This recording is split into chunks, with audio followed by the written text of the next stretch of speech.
Welcome to শিক্ষা সাথী YouTube channel. শিক্ষা সাথী চ্যানেলে তোমাদের সকলকে জানাই স্বাগত। আজ আমরা পড়াবো একটি খুবই ইন্টারেস্টিং চ্যাপ্টার, সালোক সংশ্লেষ। সালোক সংশ্লেষ জিনিসটা কি না, সালোক সংশ্লেষ আমরা সকলেই জানি উদ্ভিদ দেহে দেখা যায়, কিছু কিছু ক্ষেত্রে ব্যতিক্রম প্রাণী দেহেও দেখা যায়। সালোক সংশ্লেষ প্রক্রিয়াটা কি না, গাছ যে তার পাতার মধ্যে খাবার তৈরি করে, আমরা যেটা জানি গাছের পাতা, গাছের রান্নাঘর, এটা আমরা ছোটো থেকে পড়ে এসেছি। তো সেই পদ্ধতিটা কিভাবে রান্না করে, কিভাবে কি দেয়, কি কি লাগে, মালপত্র, সবজি মশলা, সেইগুলো দিয়ে পুরো পদ্ধতিটার নামই হচ্ছে সালোক সংশ্লেষ। তো এই সালোক সংশ্লেষ নিয়েই কিছু বলবো। দেখো, সালোক সংশ্লেষ কথাটা দুটি ভাগ, অর্থাৎ সালোক অর্থাৎ সালোক থেকে আমরা এখান থেকে বলতে পারি আলোক, আলোক প্লাস সংশ্লেষ। দেখো, কথার মধ্যেই আমাদের জিনিসটা কি সেটা মোটামুটি বলা যায়। সালোক সংশ্লেষ অর্থাৎ এই আলোক মানে যেটা আমরা ইংলিশে বলি ফটো, ফটো ফটো আর সিনথেসিস, ফটোসিনথেসিস অর্থাৎ আলোক সংশ্লেষ, মানে আলো যে গ্রহণ করছে বা সংশ্লেষ করছে সেইটাকেই বলে সালোক সংশ্লেষ। তো এখান থেকে সর্বপ্রথম কোশ্চেন যেটা হয় যে সালোক সংশ্লেষ কে প্রথম শব্দটি ব্যবহার করেন বা কে প্রথম আবিষ্কার করেন। তো এটা কি হবে, এটা হবে বিজ্ঞানী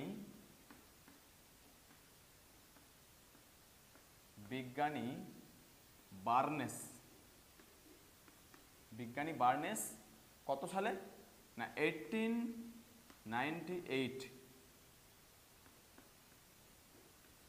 1898 খ্রিস্টাব্দে বিজ্ঞানী বার্নেস প্রথম সালোক সংশ্লেষ আবিষ্কার করেন।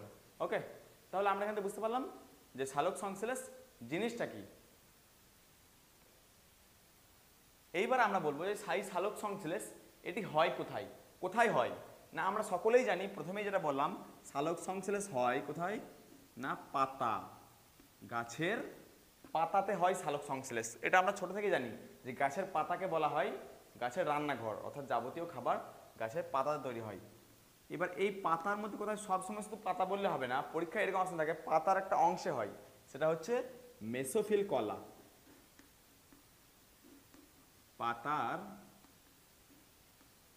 পাতার মেসোফিল কলায় হয় এই সালোক সংশ্লেষ। এটা খুব ইম্পর্টেন্ট, তোমরা নোট করে নেবে যে মেসোফিল কলা, পাতার মেসোফিল কলায় এই সালোক সংশ্লেষ সংঘটিত হয়।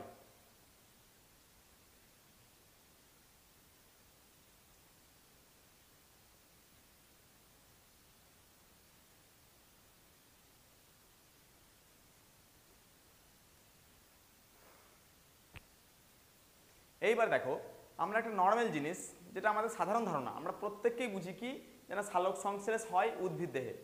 এইটা আমরা না জানলেও মানে কোথাও না পড়লেও হয়তো আমাদের এটা বেসিক আইডিয়া বা সাধারণ বুদ্ধি আমরা বলি সালোক সংশ্লেষ হয় উদ্ভিদে অর্থাৎ গাছে, মানে প্রাণী দেহে সালোক সংশ্লেষ হয় না, এইটা আমরা জানি। কিন্তু কিন্তু এক্ষেত্রে কিছু ব্যতিক্রম আছে। ব্যতিক্রমটা কি না, সালোক সংশ্লেষ সক্ষম প্রাণী বা ক্লোরোফিল যুক্ত। আচ্ছা, এই যে সালোক সংশ্লেষটা হয় কোথায় হয় না, পাতার ক্লোরোফিল যুক্ত কোষে, তাই তো? মানে এই সবুজ পাতার মধ্যে ক্লোরোফিল থাকে, যার জন্য এই ক্লোরোফিলের উপস্থিতিতে সালোক সংশ্লেষ প্রক্রিয়াটা হয়। সেটা আমি পরে বোঝাচ্ছি যে কীভাবে হয় পুরো প্রক্রিয়াটা, ওইটা পরে আসবো, এখন বেসিকটা বলি না। তাহলে কি বললাম যে কিছু কিছু ব্যতিক্রম, মানে প্রাণী দেহেও সালোক সংশ্লেষ হয়। একটা কথা মনে রাখবে, যেখানেই ক্লোরোফিল থাকবে, যেখানেই ক্লোরোফিল থাকবে অর্থাৎ এই সবুজ রঞ্জকটা থাকবে, সেখানেই সালোক সংশ্লেষ হবে, সেটা প্রাণীদেহ হোক বা উদ্ভিদেহ হোক। তবে আমরা কি মূলত উদ্ভিদের পাতায় আমরা জানি সবুজ হয়, মূলত উদ্ভিদের পাতায় সবুজ হয়, ওই জন্য ম্যাক্সিমামটা উদ্ভিদের পাতাতেই সালোক সংশ্লেষ হয়। কিছু কিছু ব্যতিক্রম আছে, সেটা আমি এখানে লিখে দিচ্ছি। যেমন সালোক সংশ্লেষে সক্ষম,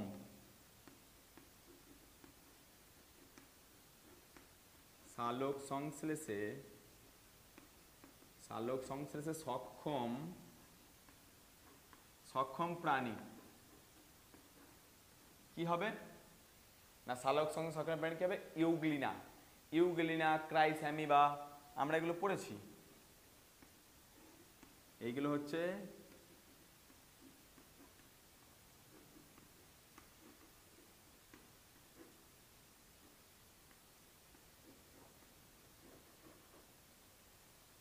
হচ্ছে সালোক সংশ্লেষে সক্ষম প্রাণী, মানে এরা সালোক সংশ্লেষ করতে পারে, এদের ক্লোরোফিল আছে। হ্যাঁ, আরেকটা কোশ্চেন হতে পারে এখান থেকে যে এরা কি, এরা আরো একটা জিনিস না, এরা হচ্ছে ক্লোরোফিল যুক্ত প্রাণী, এটাও হতে পারে, এরা হচ্ছে ক্লোরোফিল যুক্ত প্রাণী, কারণ ক্লোরোফিল আছে বলেই এরা সালোক সংশ্লেষ করতে পারে, এটা মাথায় রাখবে। ক্লোরোফিল যেখানেই থাকবে সেখানেই তারা সালোক সংশ্লেষ করতে পারবে। ওকে, তাহলে যদি বলি ক্লোরোফিল যুক্ত প্রাণী বা সালোক সংশ্লেষ সক্ষম প্রাণীর নাম লেখো, তোমরা মনে রাখবে ইউগ্লিনা এবং ক্রাইসেমিপা। দেখো আমরা তো বললাম যে কি না, বেসিক আইডিয়া হচ্ছে উদ্ভিদ দেহেই প্রধানত সালোক সংশ্লেষ হয়, প্রাণী দেহে হয় না, কিন্তু ব্যতিক্রম যে দেখালাম কিছু প্রাণী দেহেও সালোক সংশ্লেষ হয়। তো সেম এর উল্টোটা, যে মূলত উদ্ভিদ দেহেই তো সালোক সংশ্লেষ হয়, তো এমন কিছু উদ্ভিদ যার সালোক সংশ্লেষ হয় না, মানে কোশ্চেনটা এরকম হবে, সালোক সংশ্লেষে অক্ষম এরকম উদ্ভিদ, তাই না, সালোক সংশ্লেষ করতে পারে না এরকম উদ্ভিদ, অর্থাৎ সালোক সংশ্লেষে অক্ষম উদ্ভিদ। দেখো তোমরা এটা নিজেরাই পারবে, আমি যদি জিজ্ঞেস করি নিজেরাই পারবে। আচ্ছা, সালোক সংশ্লেষ করার জন্য মূলত কি প্রয়োজন, মেইন জিনিস যেটা, সেটা হচ্ছে ক্লোরোফিল। তাহলে যেই সমস্ত উদ্ভিদে ক্লোরোফিল নেই বা যে সমস্ত গাছে ক্লোরোফিল নেই তারাই সালোক সংশ্লেষে অক্ষম। এরকম গাছের উদাহরণ দাও তো, এরকম গাছের উদাহরণ, ছত্রাক, ব্যাঙের ছাতা, কি রঙের হয়, ছোট্ট সাদা রঙের হয়, ওর মধ্যে ক্লোরোফিল থাকে না। স্বর্ণলতা, তাহলে এইগুলো হচ্ছে সালোক সংশ্লেষে অক্ষম উদ্ভিদ, অর্থাৎ এরা সালোক সংশ্লেষ করতে পারে না। আবার যদি এটাও যদি জিজ্ঞেস করে যে ক্লোরোফিল বিহীন সালোক সংশ্লেষে অক্ষম মানেই হচ্ছে ক্লোরোফিল বিহীন, আগেরটা যেমন বললাম যে ক্লোরোফিল যুক্ত প্রাণী, সেরকম এটা হচ্ছে ক্লোরোফিল বিহীন উদ্ভিদ। ওকে, ক্লোরোফিল বিহীন উদ্ভিদ, ঠিক আছে। তো এটার উত্তর কি হবে না, সালোক সংশ্লেষে অক্ষম বা ক্লোরোফিল হবে, কি উত্তর হবে না ছত্রাক হবে, আমরা বললাম, কারণ ছত্রাকে ক্লোরোফিল থাকে না, অর্থাৎ ছত্রাক হবে, স্বর্ণলতা হবে। ওকে, এরকম দুটো এক্সাম্পল মনে রাখলেই হবে।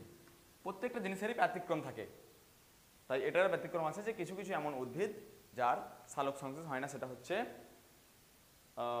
ছত্রাক এবং স্বর্ণলতা, আর অনেক কিছু আছে। ঠিক আছে, এইটা মোটামুটি বেসিক আইডিয়া যে কোথায় হয়, কিভাবে হয়, কি হয় না, এটা জানালাম। এইবার সালোক সংশ্লেষ প্রক্রিয়াটা কি পুরো সমীকরণের সাহায্যে আমি বোঝাবো যে সালোক সংশ্লেষটা কি এবং কিভাবে হয়। সালোক সংশ্লেষ মূলত হয়, আমি প্রথমে একদম বাংলায় লিখছি, তারপর সমীকরণটা বোঝাবো। সালোক সংশ্লেষ হয় কি না, কার্বন ডাইঅক্সাইড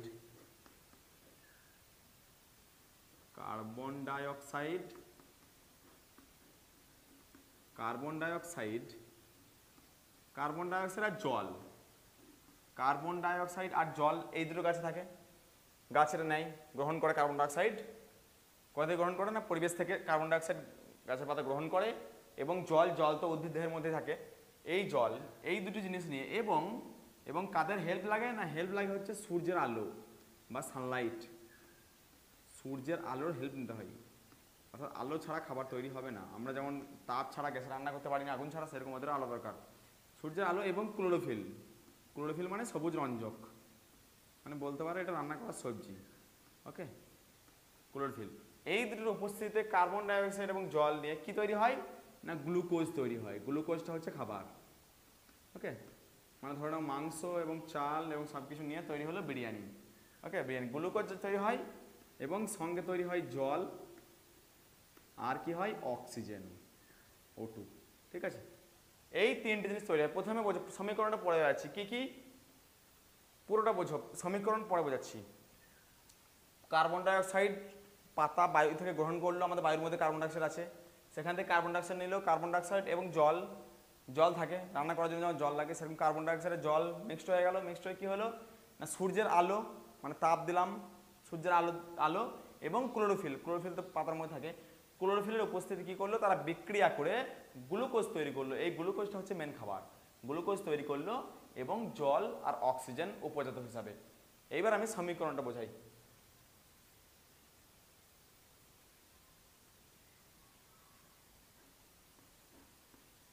CO2 দেখো CO2 plus H2O, CO2 plus H2O, তারপর কি হচ্ছে না এই যে সূর্যালোক, ঠিক এইটাই সূর্যালোক, আর এদিকে হচ্ছে ক্লোরোফিল।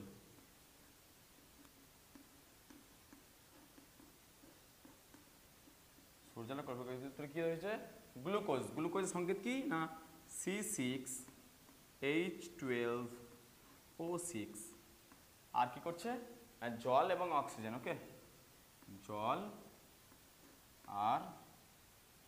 জল এবং অক্সিজেন তৈরি করছে, ঠিক আছে।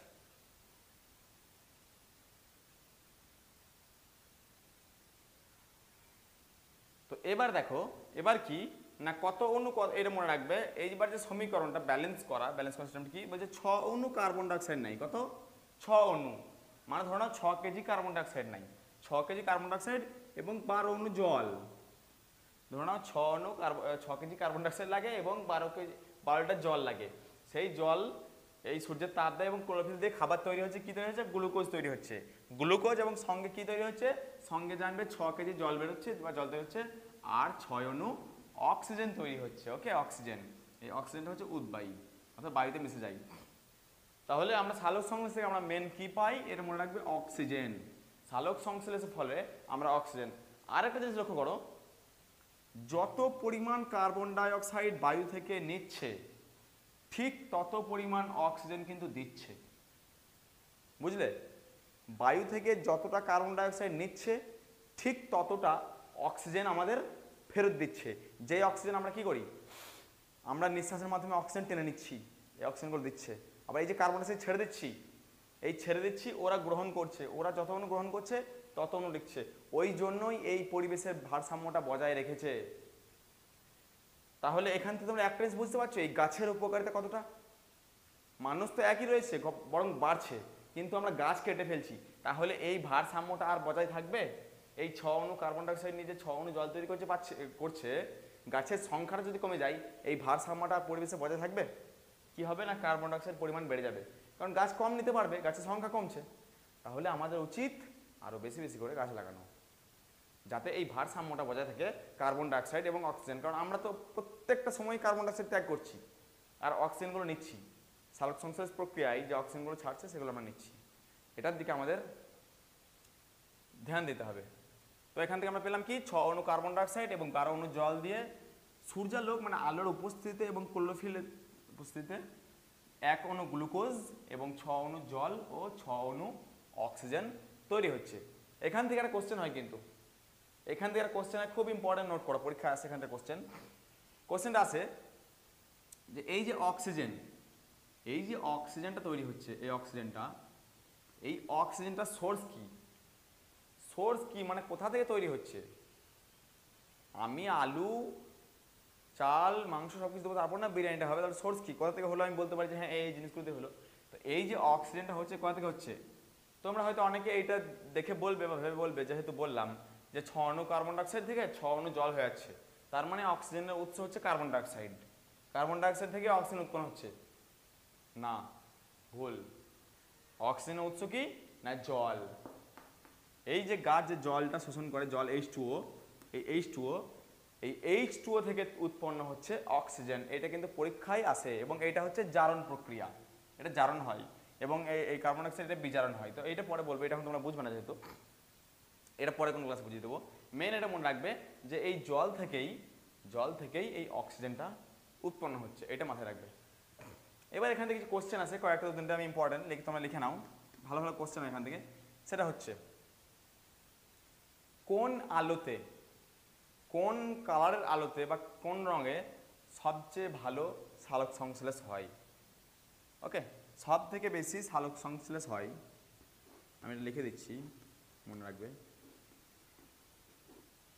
সব থেকে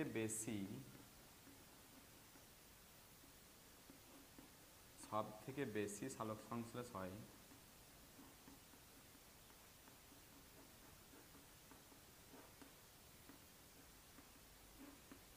কোন আলোতে না লাল, এটা মনে রাখবে, সবচেয়ে বেশি সালোক সংশ্লেষ হয় লাল আলোতে।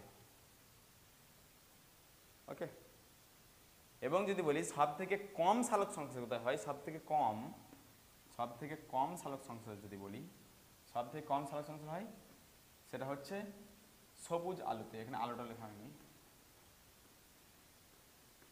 এটা হবে সবুজ আলুতে। সবুজ আলুতে সবচেয়ে কম সালোক সংশ্লেষ হয়। আর লাল আলুতে, ওই জন্য সালোক সংশ্লেষ প্রক্রিয়ার জন্য লাল আলোকে ব্যবহার করা হয়, কারণ যেহেতু সবচেয়ে ভালো হয়, সবচেয়ে বেশি হয়, যার জন্য লাল আলোকে ব্যবহার করা হয় অনেক সময়। আর একটা কোশ্চেন এখান থেকে থাকে, এটা ইম্পর্টেন্ট, তোমরা লিখে নেবে, নোট করে নেবে। আর একটা কোশ্চেন, সেটা হচ্ছে এই যে বললাম সালোক সংশ্লেষ প্রক্রিয়ার জন্য কি লাগছে, যে ক্লোরোফিল। এই ক্লোরোফিলটা কোথায় থাকে? এটা গাছের পাতার মধ্যেই থাকে। গাছের পাতাটা সবুজ হয় কেন? কারণ ওর মধ্যে ক্লোরোফিল নামক একটা রঞ্জক থাকে। যেমন অন্য ধরনের বলছি, প্রত্যেকে যেমন বিভিন্ন বিভিন্ন কালার, কারো গায়ের রং কালো, কারো গায়ের রং পরিষ্কার, আলাদা আলাদা কিছু থাকে হয়তো। বা উদ্ভিদের যেমন কোনো ফুলের রং লাল হয়, কোনো ফুল হলুদ হয়, কোনো ফুল বেগুনি হয়, সেই রকমই আলাদা আলাদা রঞ্জক থাকে। তো সেম পাতার মধ্যে একটা রঞ্জক থাকে ক্লোরোফিল, যার জন্য পাতার রংটা সবুজ হয়। তো এই ক্লোরোফিলে কি না একটা ধাতু থাকে, ধাতু। এইটা পরীক্ষা আসে যে ক্লোরোফিলে কোন ধাতু বর্তমান থাকে, এটা হচ্ছে মনে রাখবে, এটা হবে ম্যাগনেসিয়াম। ক্লোরোফিলে কোন ধাতু থাকে, এটা হবে ম্যাগনেসিয়াম, Mg। এর পরমাণু ক্রমাঙ্ক আমরা জানি কত, সো ম্যাগ 12, পরমাণু ক্রমাঙ্ক 12 আই থিঙ্ক। ক্লোরোফিলে উপস্থিত ধাতু ম্যাগনেসিয়াম, কি না ম্যাগনেসিয়াম, অর্থাৎ Mg। ওকে, ম্যাগনেসিয়াম থাকে ক্লোরোফিলের মধ্যে। তো মোটামুটি এইটুকুই, একটা ছোট্ট ক্লাস, ফটোসিনথেসিসের বেসিক ধারণা দিয়ে দিলাম। পরের দিনে আরও ভালো ইন্টারেস্টিং কিছু টপিক নিয়ে আসবো। তো ভিডিওটা ভালো লাগলে অবশ্যই লাইক, কমেন্ট এবং শেয়ার করে দিও বন্ধুদের মধ্যে।